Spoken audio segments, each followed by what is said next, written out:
This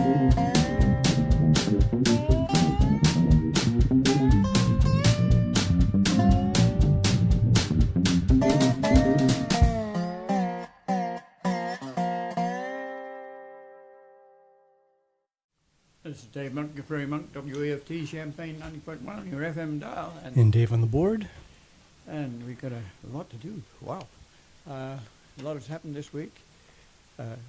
WEFT has been at the Taste of Champagne and been very successful and sold quite a few T-shirts and the like. Laurie just was telling me there's lots of information out. It's kind of interesting that we had a lot to do with starting that. We had a thing called Art in the Park. We did it before that. We did Spring into Action, and Spring into Action involved some jazz. And I'd fairly recently come from Australia, and I tend to dance to jazz rather than just listen to jazz. So I can remember this big triangle of people sitting around, and I thought, wow, some of these people ought to be dancing. So I went and got a 30-foot of muslin and ran it around the crowd just as sort of a joke. And people did get up and dance. And then I realized that the children also wanted to dance. And it became like children dancing amongst the elephants. And that was a challenge. So anyway, it became Art in the Park for quite a while, and then it morphed into having food. Well, food and art don't always get together, especially the crowd that's drinking beer or eating is not awfully interested in juried art. Not that the jurying was that heavy, but it sort of didn't work as well. So now the art has been moved onto North Neil Street. They closed Neil Street and showed the Art in the Park is there, and the Taste of Champagne is more an event. It includes some cultural art and things like that, but it's not a juried art show. And the other one is probably a juried art show. I think it is. It's Park District runs it, and they run both of them now. But you got to know that some place these things have to start. Even the park districts, the forest preserves, had to start somewhere. We've come a long way in 200 years, and so some of the things that you folk out there do now will be things you'll leave when you pass on to another generation. So be confident that sometimes the little things you do turn out to be bigger than you think in the long run. We've had a fair bit to do with that, and with the formation of Grand Prairie Friends and a bunch of other things, historic movement of buildings. And at the outset, you're challenged by the thought is this worthwhile? And yes, I think it is. And I encourage you to do that. Well, this week we've had a bunch of people from out of town, and that's been interesting. But we've also had work on 150 and work on 45 and teasel removal. It's the time of the year when things are starting to seed, and we need to remove friendly teasel, which is very much a weed for us, and we need to pick seed. So I'll just say now, I would like to take some people out at 4 o'clock this afternoon after it's not quite so warm, and we'll meet outside WEFT. Even if there's 1 or 2 people who go out, we'll go 15 mile to Seymour, where we'll pick ceanothus. If it's at the right age, I think it will be. If not, we'll do golden Alexander and a few other things. We'll leave here. Wear protective clothing, boots especially. You will encounter friendly banana spiders. They're awfully friendly. You try to avoid breaking their webs, but they don't trouble you. And there might be a mosquito or two, so bring some off. or something that you like to discourage those creatures. There's not really a lot of chiggers or anything like that. It's a fairly friendly prairie. Dave's been out there working on it. And that seed either goes to Prairie Moon in southern Minnesota, which has a lot of Illinois gene pool. It's when we send seed, we have to label it as to where it comes from, and they tend to send back that seed to places within 50 or 100 miles. It depends on how you're using it. If you're going to do a rough, tough prairie in the park district, it probably doesn't matter if the ceanothus comes from Iowa or Minnesota or Illinois or Michigan. It will be okay. But if you're a prairie specialist and you want to keep your gene pool somewhat like it used to be in Champaign, then you would like to have seed that comes from close at hand. And that Prairie Moon does it very well, and they keep the seed at a lower temperature so it doesn't destroy. And they probably do progeny testing too, which is you germinate some seed to see what proportion of the seed germinates. So 4 o'clock this afternoon, bring gloves if you want, especially if you're a desk person and your hands are not hard. Some of us do a lot of outdoor work, so hands are okay, and you get to feel the seed. And I can jump in here. As Dave said, I've actually joined him out there. I don't know if I can make it today, but since I run into him fairly frequently, I'm sure that at some point he and I will go out there to pick ceanothus and whatever. One of the really cool things about being out there is the diversity of the plants. And it's not diverse in the same way that your household garden is. It's certainly not going to be blooming, blossoming with huge amounts of oranges and yellows and reds and things like that. But after you've been there for about a half an hour and you've looked around, you see how many different plants there are around you, the ones that you're actually picking seeds from, and then all these other things that are out there. And it's a very subtle diversity, but it's probably more diverse than any individual's garden here at home. So it's one of the things you can most learn from what Dave is saying. Things are only weeds if you don't understand that they're good plants, they're valuable where they are. Just maybe you wouldn't want them in your own garden. This is a site that even if you just come for a half an hour, if you just want to see a good prairie and pick a few seeds, you'd be amazed what you can pick in half an hour. But you can just see the prairie, and then if you bring your own car, you can come back. Just viewing the prairie is very helpful. You'll see that the terrain is the same as the house block across the road, and you have to guess that even though they had 2 railroads through it, it is natural. And this New Jersey tea or ceanothus that we pick is very strong in that spot. So it also indicates that this is pretty natural. The ceanothus is like a shrub, a small shrub. And another thing about it, Dave is mainly interested in the plant life that's out there. There are plenty of animals out there. We generally call them bugs. I tried calling them insects once, and the young lady who was here said, no, the bees that are out there aren't insects because the wrong number of legs and things. I can kind of understand. That's the what do you call them? Spiders are not insects. Right. Exactly. There are plenty of things out there that don't qualify as insects, but people could still be afraid of them. We wouldn't have an insect fear festival, which branches out into other things than just spiders, if people weren't afraid of just other things that they don't control. One of the things I discovered from being out there is that you just, again, get comfortable around those animals because they couldn't care less that you're out there. You see spiders, you see praying mantises, and all these other kinds of things, and they would just assume you ignored them and did what you needed to because they're doing what they need to. And I'm blanking on the young woman's name. The bee woman. Oh, Dwayne, Michelle. Michelle, yes. Dwayne.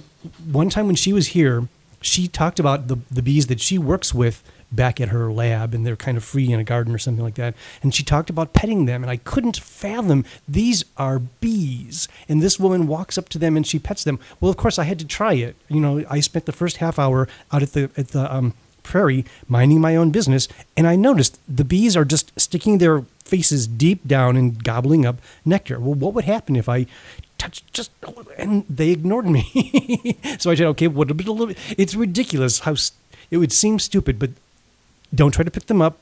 And stop after like 2 pets or something like that, and then go on and then find the praying mantis, which will also let you pet them. There's a petting zoo out there, and you wouldn't think of it because they're insects, they're bugs. But you know, it's one Probably that 2,000 insects alone. Some of them are so tiny you almost have to have a magnifying glass. I had one on my yesterday, and it was iridescent. Mm-hmm. Oh, it was wonderful. But I could hardly see it because it was so small. Yeah, and fruit flies. I've had fruit flies in the yard. So some of these things, if you pet them, you'll probably hurt them. But one more reason to get out there, especially if you can go with Dave, he can tell you about the plants and things. But even if you can't, just get out and have a look at Meadowbrook Park and places that they have these prairie plants. Since I've already been talking so much, the views and opinions expressed here are those of the speakers, do not necessarily represent those of WEFT, its board of directors, associates, station manager, or Prairie Air Incorporated. But yeah, getting out to where things are wild in a kind of a controlled sort of a way can be really eye-opening. Yes. So 4 o'clock, bring some water, perhaps something to chew on, and don't expect to have to stay, but it will probably stay there for 2 hours. And we'll do that several times during the next 2 weeks because this is a native plant and it doesn't have all its seed come to head at the same time. Some of the seed we'll be picking is green. Some of it is black. It's a very interesting seed. It dehisces, and if you leave it in the sunlight in a room, it'll hit the walls. And this is an attempt of the seed to get away from its mother. And when we send it to Prairie Moon, they first of all float it in water and let the husks come to the top, and the seed is falling down. Then they put the seed out in the sun with muslin over the top of them so that they don't lose that seed by dehissing. And then they package it and sell it back. And it's been selling, used to be selling at about $900 a pound, and now it's selling at about $600 a pound. We don't get that much because we have to pay for it to be cleaned. But that's the sort of thing we would like to see along the roadside. Well, I have to say something about 150. 150, we've been saying things about 150 for a long time. It's being asphalted from Urbana to St. Joe. That's a $6 million job. In the middle of it, just a little bit east of Urbana, before you get to the Bayview Cemetery, there's a low spot. This is flatland. It's like the Bloomington Moraine feeding onto flatland, or the Yankee Ridge Moraine feeding into the flatland. There's a river over there, the Salt Fork, but this is flat, and in a decent rain, you get a bird bath on the road, and that's not a happy situation. Part of the reason why you get a bird bath on the road is because there's no way for the water to get out. So we're going to have very fancy drains, and we're going to raise the road up 3 feet so it'll be like a causeway, but this will be like Pontchartrain. You'll have a long bridge over, and the water will sit around. It sits around already, and I don't see any change because I walk through the field and don't find a grass waterway or anything that leads this water out into the Salt Fork. So there's a water problem, but there's also a seed problem. The road is expanding by about a foot and a half on each side. Not very wide, but wide enough for a car to park on the side. And then there's going to be a big ditch. On the north side, all the fiber optics have moved from the south side, where they've been for years, and onto the north side. There'll still be an AT&T cable on the south side. So that's been dug in already. Now, there is a DOT easement for their 100-footer road.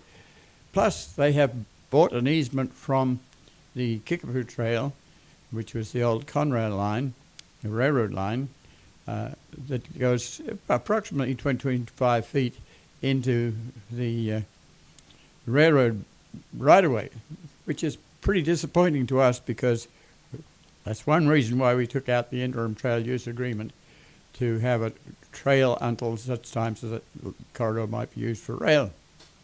We took it out mainly because of the prairie that's on it. And that prairie has been decimated lately. We're really disappointed. Most of us who have worked for prairie for years are watching it being decimated. What's happening is a deeper channel is being made, and the easement on the railroad bed side is being scraped, and that is really good prairie soil. You have to absolutely be amazed to pick up a handful of that black soil. And this is original. It hasn't been herbicided. The railroad line went through in a linear fashion. And to have this soil moved by a huge bulldozer over to the edge of the railroad and used as fill is more than most of us can stand. At the roadside edge, the replacement vegetation will be ryegrass and redtop and perhaps a little bit of switchgrass, which is kind of aggressive from our point of view. So, wow. So the Committee on Natural Areas, the Forest Preserve, which owns the Kickapoo Trail, ourselves, Heartland Pathways, the Grand Prairie Friends interns and others have been out there salvaging from this rich area, which is also rich in prairie. But we don't know what's in the soil. The soil has got all these microorganisms and bacteria and fungi, and they do their dance. And over the centuries, they move and shake, and they come different from what they were in 1850s or 60s. So this is what we enjoy. But there it is being moved over to be road filled. I cannot imagine it happening. So we're writing letters to the Department of Transportation and to the governor and hoping that we can do something about it. My feeling is that it could be planted to little blue stem, which is a very friendly prairie plant, and it doesn't get more than about 2 feet high. It's not the sort of thing that would be invasive. And that this road between Banner and St. Joe be a prairie parkway adjacent to the rail trail, which has got some of the prairie left. And that's what rail trails are about. One, the habitat preservation along the corridor. Two, for recreational use. And three, the whole purpose of the Rail Banking Act was to have this corridor back in rail if necessary. A lot of people don't want to hear that last one because they're spending money to make this work. In the long run, this trail will cost about $12 million. But what the federal government is doing is saving the soul of the railroad bed. You can imagine what it's going to cost if you wanted to put in a new railroad between here and Danville and Indianapolis, or between here and Bloomington and Chicago and St. Louis. It would be fantastic. So saving these corridors was what the federal government is about, and allowing them to be used by bicyclists is a recreational interest. You can walk, you can be interested in what's on the edge, and for us, the prairie preservation is vitally important. Trees have grown up on it over the years because it's taken us best part of 30 years to get this permit through and to get the people who've been involved massively, the CCDC, the Champaign County Design and Conservation Foundation, and the park districts and others, including the state. And federal money has come from the feds to the state and to local areas. So there will be an expenditure here. If a railroad comes back, it will have to buy back the line and do its own thing. And if we've had it for 100 years, then you've had a wonderful use for a trail, and you haven't had the railroads don't have to pay for the corridor. Okay, the area that we're concerned about is the roadside, and I think it's quite reasonable to think we could put down Switchgrass, perhaps a very little bit. I'm cautious of with switchgrass because it grows very quickly. It stays up over winter, so it gives it an ambience of winter vegetation. But it also has a lot of litter, and it also catches fire every once in a while because lightning strikes these things, and so there may be a native fire, but a cigarette butt can go in and do the same thing. So I'm very cautious of a mixture that has a lot of switchgrass in it. And the measures for these seeds are by the ounce or by the pound. And when you have a very small seed, you have a lot more plants per acre than if you have a very light, fluffy seed like dandelion. It takes is not so invasive. It can be, but Prairie Moon, for instance, sells you by the ounce, but it gives you an idea of how many seeds there are to the ounce. And it gives you an idea of which species will germinate 90%, and some species don't do that. They're kind of fun. They'll have seeds that germinate this year, next year, sometime never, sort of thing. And so that's nature, folks. So Prairie Moon will know what you do. And there are other organizations that do this sort of thing. Typically, what DOT does is go to low bid. And low bid seed is for that edge, and the seed comes from Oregon or Pennsylvania or wherever, and we think we can do better than that. We're sort of hoping there's some sympathy in the Department of Transportation, and we think that there is a realization that plans are written in concrete and they can't be changed, but there can be work orders that change things, and I think a growing realization that roadsides need attention. If you go to Europe and other places, the roadsides aren't mown to death. The flowers are there, and their soil is there. And some places they probably are mown to death, but we could do with a little less mowing. So we'd like to plant low spectrum prairie plants right along the edge, because underneath it you've got this huge bulk of fantastic prairie soil, and each blue stem will have a mile of roots on it. And so it may take it 20 years to get that far. But we then want mowing to occur after the seed is dropped. So if you have little blue stem and it seeds into November and December, we don't need it to be mown in August. So we're requesting a change of detail. And that's usually the mowing is done before the fall. And the mowing is done partially because you have the potential of a plant being a nucleus for a snowdrift. Now, most snowdrifts, the wind comes north from west to the east. So it's the north-south roads that I like, from Champaign to Dewey Fisher, is a prime candidate for a drift. But partially I kind of feel that if you're in a territory that has snowdrifts, well, live with it. Don't expect to go through a highway at 70 miles an hour when you've got a blizzard. Live with it, and don't necessarily exterminate all the plants that are alongside just because you need to get somewhere with convenience. Weather is weather, and you live with it. So we're asking for a different style of mowing, a different regime of mowing. And then we're after mowers that are smaller. We don't want a 15-foot mower hanging over the road, so the mower driver feels he has to be mowing more than the territory he's supposed to mow. It's on the edge of the road, folks. You don't have to mow the whole ditch down and up. And these mowers are configured so that they can do that. But if you have a big mower and you only have big mowers and you only have a 15-foot mower, you don't hang the mower over the road because it's dangerous. So we would like to have some little mowers, folks.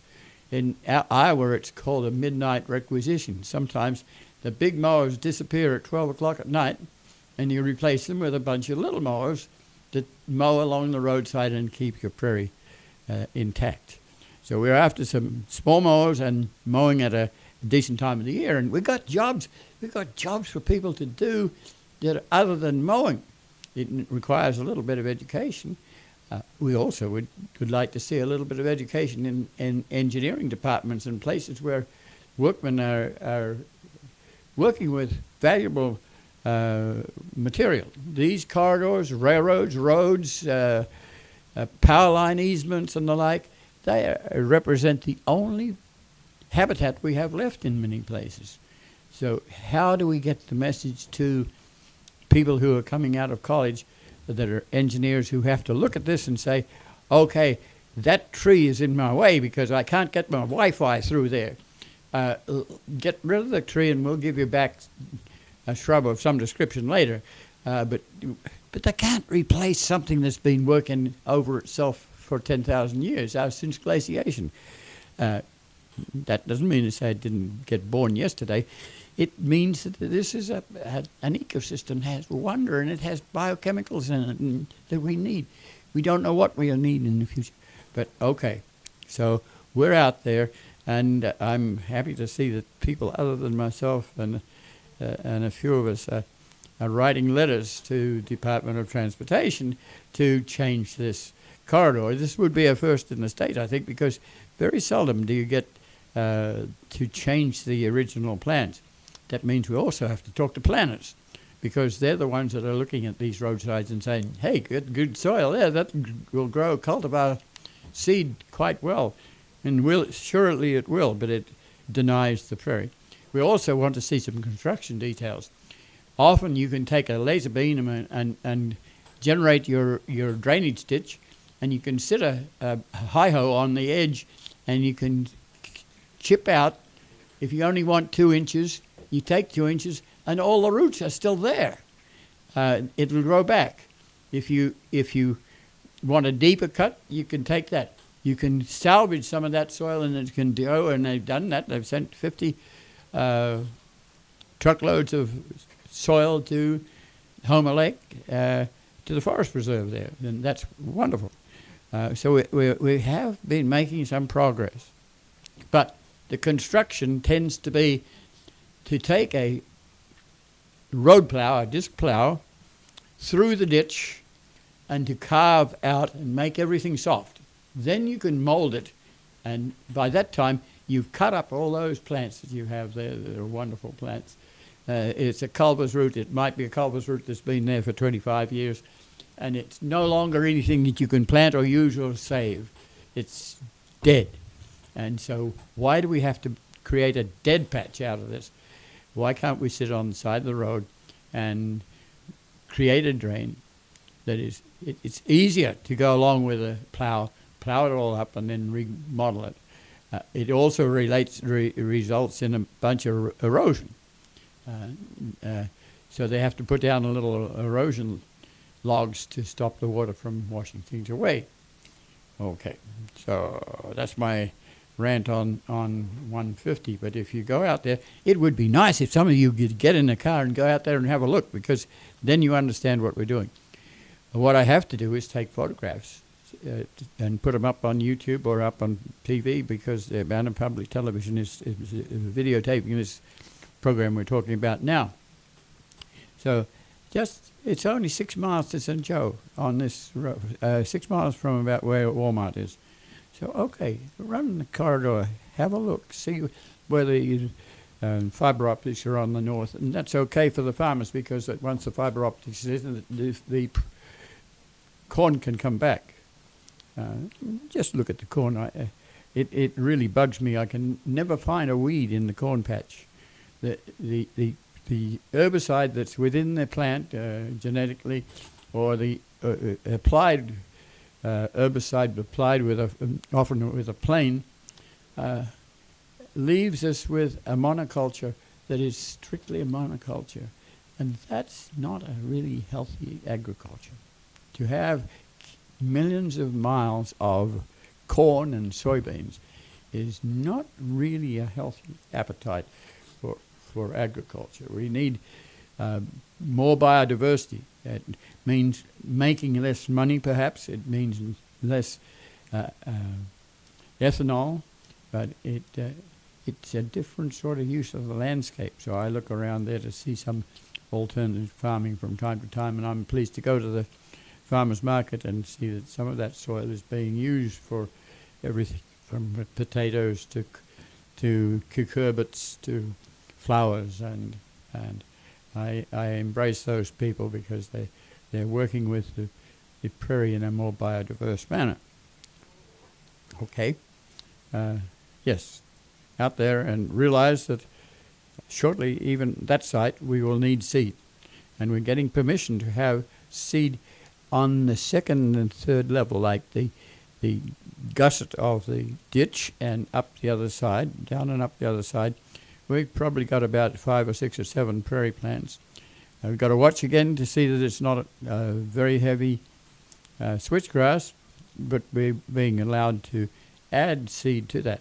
If you're going to add seed, you can't do it instantaneously. You can't go out and right now harvest seed and put it in. It has to come from someone like the Prairie Moon or Peter Schramm or others that have stored seed.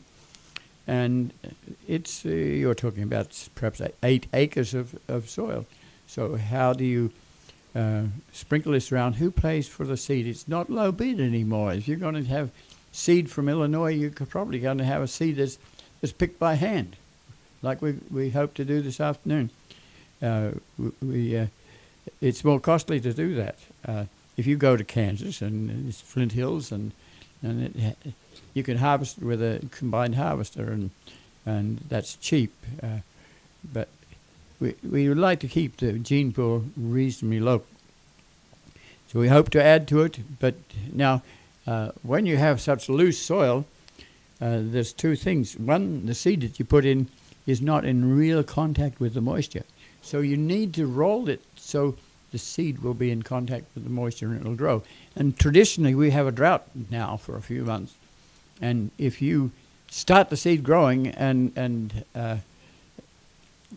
don't have that moisture contact, then the seed may die or it may shrivel, if you hope, and come back in a year's time. So you don't get instant gratification out of the seed. It waits a year or 2 or 3. It's a slow process. A good prairie along the roadside will probably take 5 to 10 years to be looking real good. Okay. So who provides the higher bid seed? Where does it come from? And how do we treat it by rolling it afterwards? If we don't get to put it in straight away, we might get it to put it in gradually over a 12-year period. Then, so do we roll this territory after we've put in the rough, tough DOT seed? Well, that's a question. Probably if you've got a contract written in concrete, you do what you're told to do. And I don't even think it includes a roller. It probably is just rough and tough with what's left. The soil will dry out some, so they'll take a tickler, like a rotary tiller, and run along, or harrows or something like that, and make it soft, which is also soft for weeds. And the weeds that come in are often farm weeds, or sometimes they're native weeds that like a soft place, like they grow up around a animal burrow where there's fertilizer and disturbed soil and moisture, urine and whatnot. So you can get ragweed from nature, or you can get it from farmland, and you add a little fertilizer, and these farm weeds love the fertilizer and they grow very well. So when you put this seed in the fall and then it grows, it has to grow through winter and compete with rapidly moving prairie weeds, the farm weeds that come into the prairie. So in order to save the soil of the prairie, which grows slowly, it might take 5 years for something to grow, like a culver's root, for instance. So we mow those weeds before they seed, and we mow them high, so we're over the top of the prairie. These are sort of details that are not written into a plan, so you have to work with the workers. And that's very satisfying, and the workers are very helpful usually, but they're very cautious of us because they're especially cautious of photography, because are you photographing us?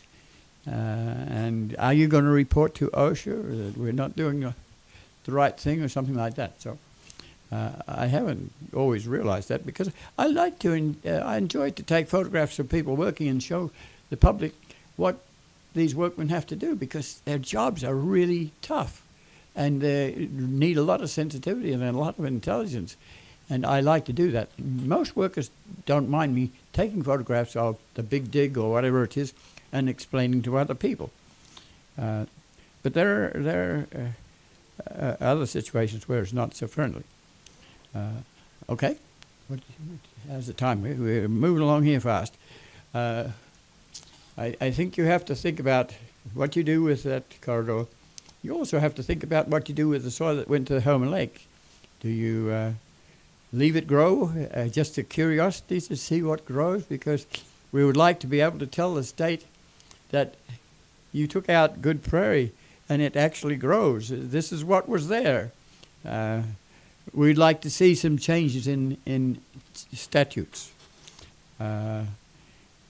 So that you might like to go to Homer Lake and have a look at where they've got very good prairie restorations.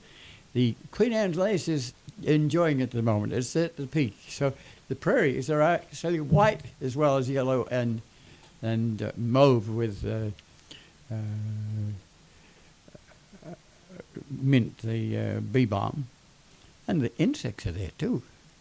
And you enjoy Lake Homer Lake anyway.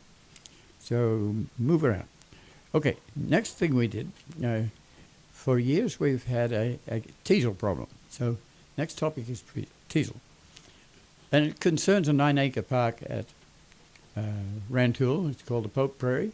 It's where David has been there too. I took a photograph yesterday of a little bridge that he put together with.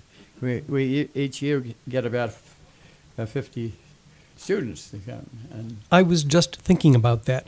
2 years ago, I got to go out with Dave when a bunch of U of I students from Volunteer Alumni Projects or something like that went out there, and a bunch of them were engineers. And so Dave gave me a team of engineers to go over and find a way to get across a gully where whenever it rains, you're going to have water, and so you can't get to the other side over toward the train tracks.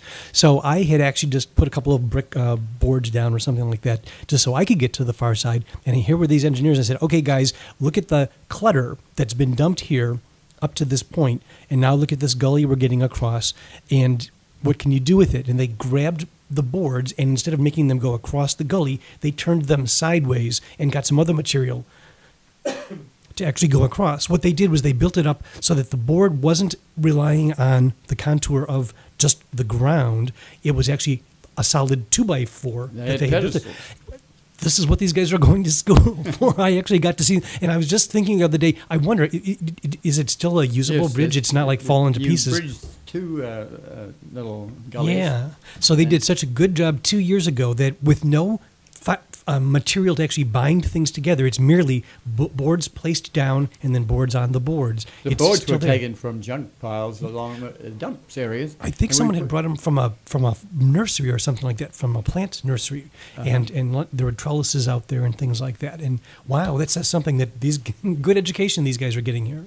Yeah, we each year have about 50 people come with a busload from, and they're variously, they pick seed or they pick up junk and put in signs or put in bridges or take out the clones or the fruiting bodies of teasel. And that's been very helpful. We hope to do the same again this year. We put up signs, and I think it is helpful. If people are intent on dropping junk they won't look at your signs, but there are good guys that do it. At the moment, there's a couch there. We need about 5 people to lift this. This is a sort of roll-away bed, and it needs to disappear, because if it doesn't disappear, then people get the idea that this is a junk pile. It's a 9-acre plot. It's privately owned by Heartland Pathways, and it's not subject to roadside demolition. So we can see it grow. It has been a gravel pit, so it's not the most original, but it's near to remnant prairies that can provide seed and give you an idea of what a real remnant prairie is like. So it's a regrowth succession site. It's gone through, it's having its purple clovers, purple coneflowers, and now it's got liatris there. So if you happen to go north of Rantoul by about a mile and there's a cemetery, you whittle-waddle your way through the cemetery onto a back road, which is old Route 45, and stop at the 9-acre plot of prairie. And you may not recognize it as being different from weeds, but it is very different from weeds. And so over the years we've been jealous about it. We've realized that the teasel is there, and then we've tried to get rid of the clones. So even if they're dead after they've seeded, people who look at it don't think it's clones only. So we had this accident where the Department of Transportation has a detail which gets rid of teasel on roadsides, but sometimes they spill over into the next door neighborhood, and they did that on our prairie. Fortunately, they didn't do it on the prairie proper, because teasel usually likes to be soft and on fertile soil, and that probably was previous farmland. So that was kind of a disaster, because those areas were herbicided without anyone realizing that there was prairie underneath. It was also going to be herbicided. So we lost quite a bit of regrowth prairie that we had planted on a site that was largely an attempt to grow agriculture on a gravel pit, which didn't work very well, but we're putting it back to prairie. Okay, so prairie looks nice. Then comes Ron Sleater from Decatur, who does prairie preservation work, and he's kind of oriented to these little plots that are likely to stay around because they're not adjacent to the roadside, and they don't have to be expanded into by roadside like 145 South or 150. So he comes and brings a backsack spray and spot herbicides, the teasel. The teasel is a very interesting plant. It was probably introduced to the country. I don't think it's an original.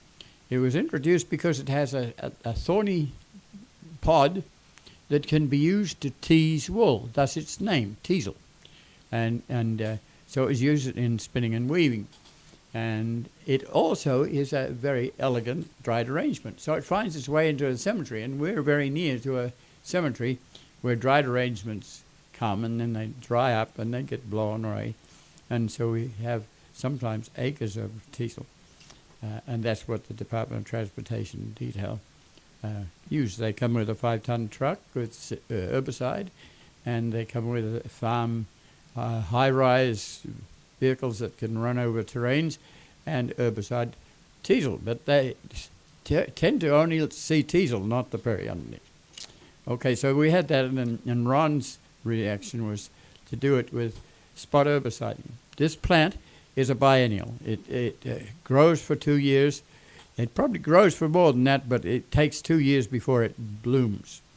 And it has a rosette, which is probably about 2 feet across, which can take out a lot of prairie plants for you. So we spot herbicide that. And we cut off the fruiting bodies.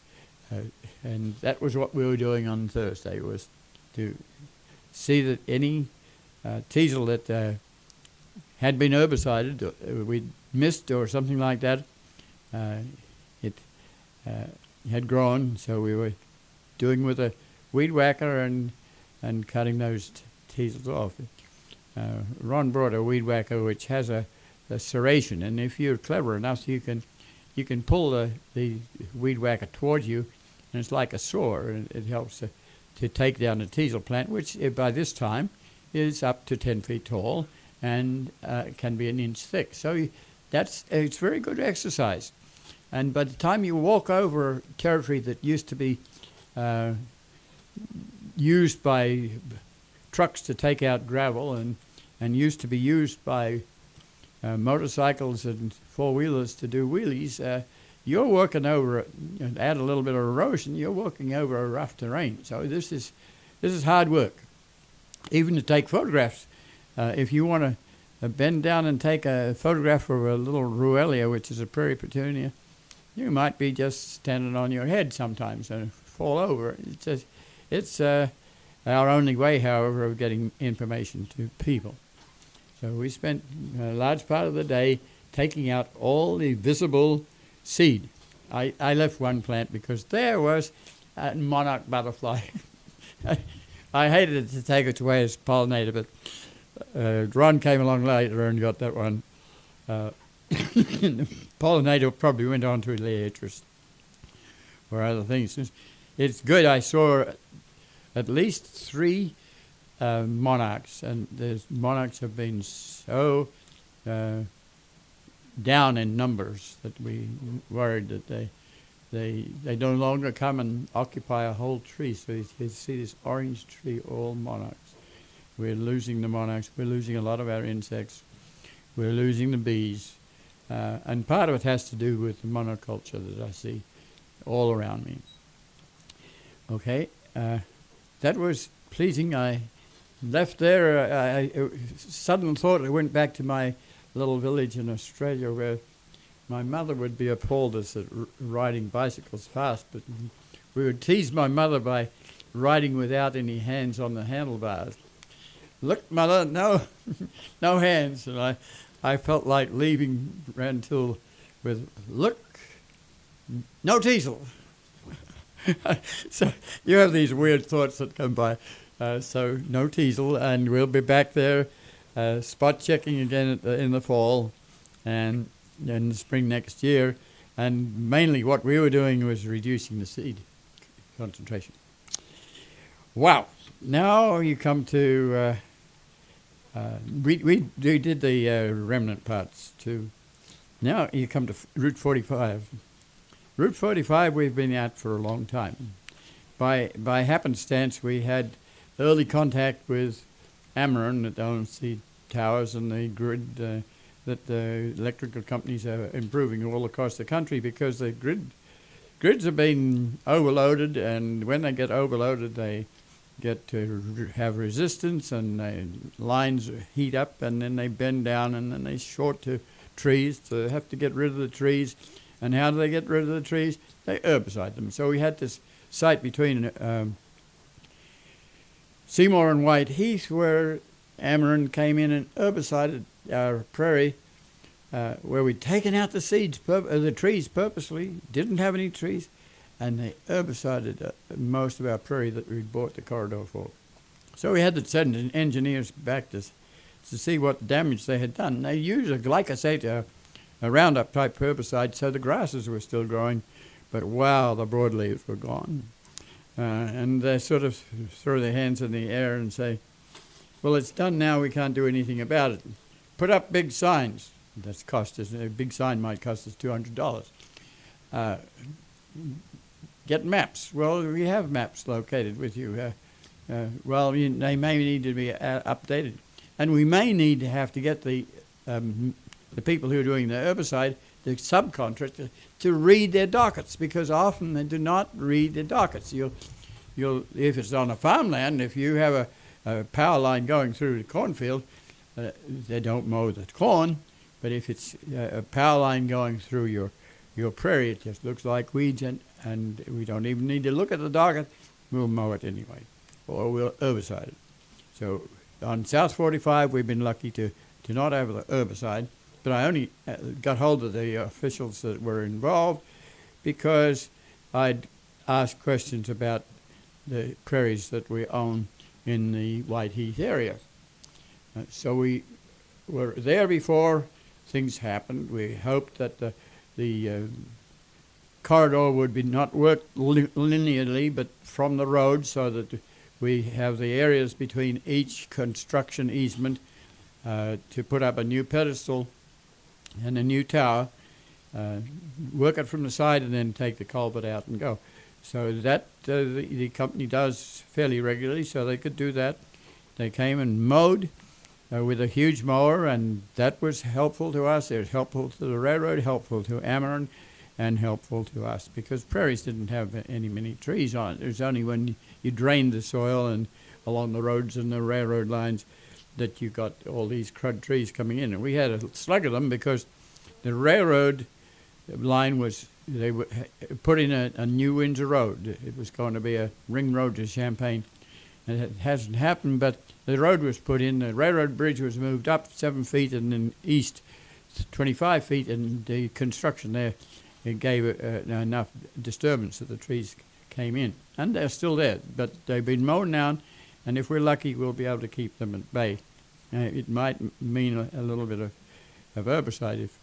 So the pedestals are going in now, so if you're traveling the road, you won't necessarily see what's going on. It's better if you start at the Curtis Road end and put your hazard lights on and just slowly walk up the road, and you'll see the culverts. And David's been helping me put pictures in of these culverts, and you'll shortly be able to see that on YouTube. And it explains the drilling and the like. Well, this week I got close to the workers because I need to know what's going in after the retreat of the gravel and the like, and I thought that was a legitimate question, and I just need to watch because we don't have a plan and we're not told what's going on. It just happens, and it's very interesting to see what happens and what alternatives may be possible if you're around. But I happened to take a photograph of a person doing a job, and they objected to me doing that. No, I didn't really take a photograph, but I could have.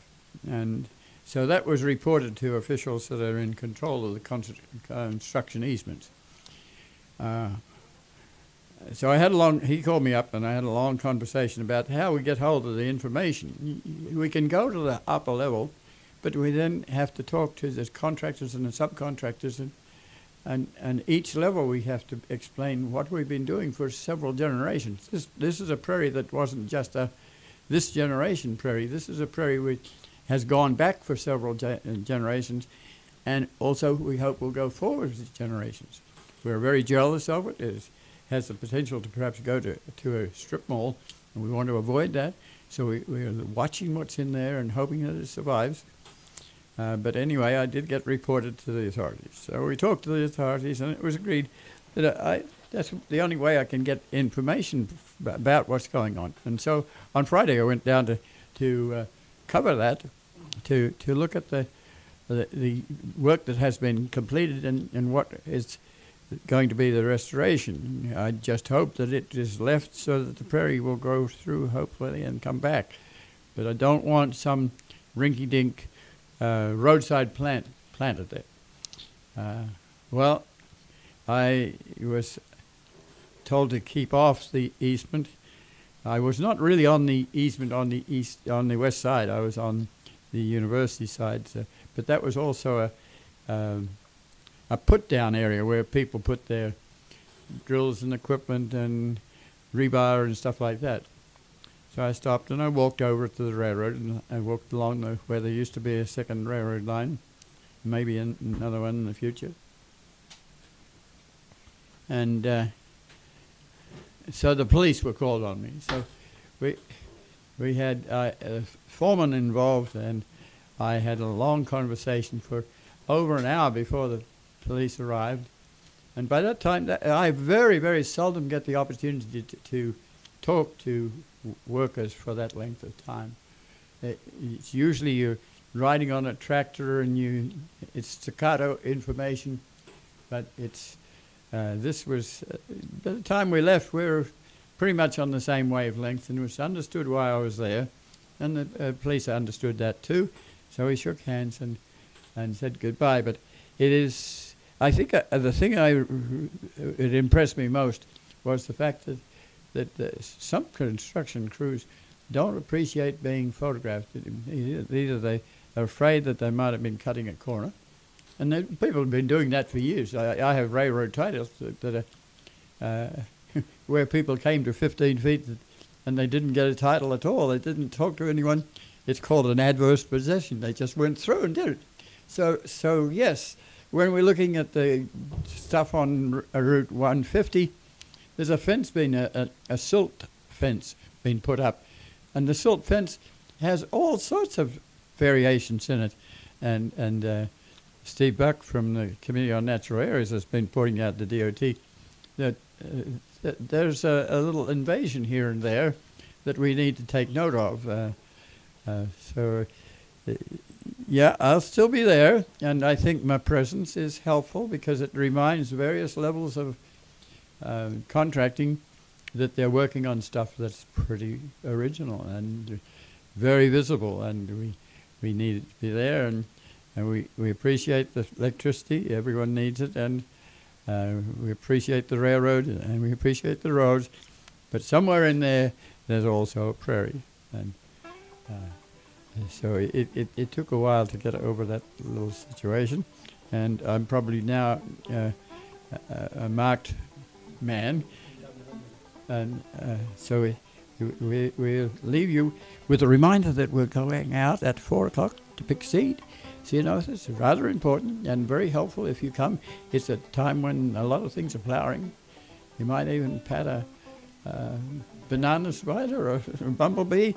So see what you can do, and we may see you. And in the interim, this is Dave Monk, your Prairie Monk, WEFT Champaign, 90.1 on your FM dial.